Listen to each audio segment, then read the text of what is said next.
Good afternoon friends, అందరూ ఎలా ఉన్నారు? మధ్యతరగతి వాళ్ళకి ఉపయోగపడే వీడియో చేయాలని నేను ఎప్పటి నుంచి అనుకుంటున్నానండి. చేస్తాను. నాకు ఉపయోగపడింది, మీకు కూడా ఉపయోగపడుతుందని భావిస్తున్నాను.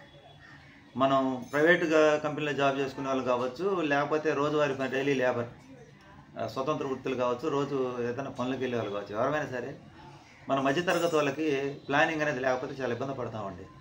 ఆ ప్లానింగ్ ఉండబట్టి నేను చాలా క్లిష్ట పరిస్థితులు కూడా ఎదుర్కొని నిలబడగలుగుతున్నా.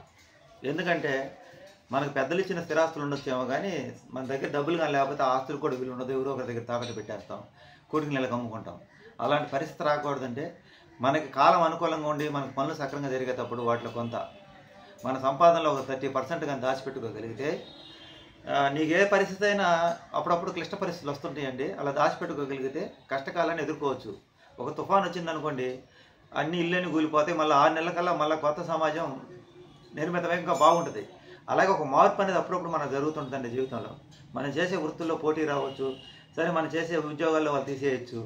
ఇలాంటి జరిగినప్పుడు మనం ఏం చేయాలో అర్థం కాక సడన్గా అయోమయ పరిస్థితులు వెళ్తాం. ఆ టైంలో మనకు అప్పించేవాళ్ళు కూడా ఉంటారు. మన పేరు మీద ఉన్న ఆస్తులు తక్కువ రేటుకి అమ్మేసుకుంటాం. మనం అమ్మను కూడా అమ్మం, తాకట్టు పెడతాం.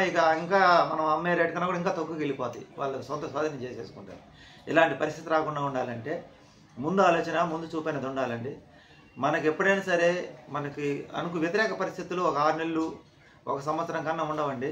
ఎప్పుడైనా మన పరిస్థితులు ఎలా ఉన్నా కానీ మనం ఒకవేళ అలాంటి పరిస్థితి వస్తే ఎలా తట్టుకోవాలనుకున్నప్పుడు ఒక 6 నెలలు సంవత్సరం సరిపడా డబ్బులు మన కుటుంబ పోషణ సరిపడా డబ్బు మనం ఎప్పుడైనా సరే దాచిపెట్టుకోవాలి. ఎట్లా దాచిపెట్టుకోవాలి? అవి పోస్ట్ ఆఫీసులు వేస్తే నీకు అనుకూలం సమయానికి రావు. బ్యాంకులు వేసుకోవచ్చు. ఎల్ఐసీలు కడితే వాటిలో లోన్ మాత్రం వస్తుంది. అవి కూడా ఒకటి ఆప్షన్ కింద పెట్టుకోండి. బ్యాంకులు ఎంతో కొంత ఆర్డీల కింద డిపాజిట్ల కింద చేసుకోండి.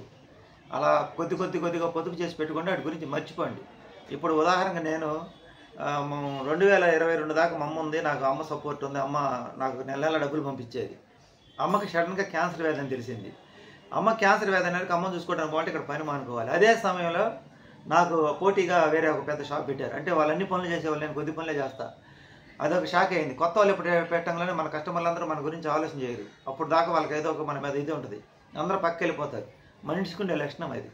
అలాంటి సమయంలో ఎలా బతకాలి ఆలోచన చేయండి ఒకసారి. అలాంటి పరిస్థితి వచ్చింది. ఆ తర్వాత అమ్మ చనిపోయింది. అమ్మ నుంచి వచ్చి ఇన్కమ్ ఆగిపోయింది.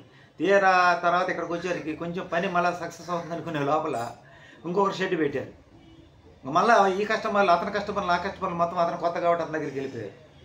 ఇలాంటి పరిస్థితులు సాధారణంగా మధ్యతరగతి కుటుంబీకులందరూ ఎదుర్కొనే ఉంటారు.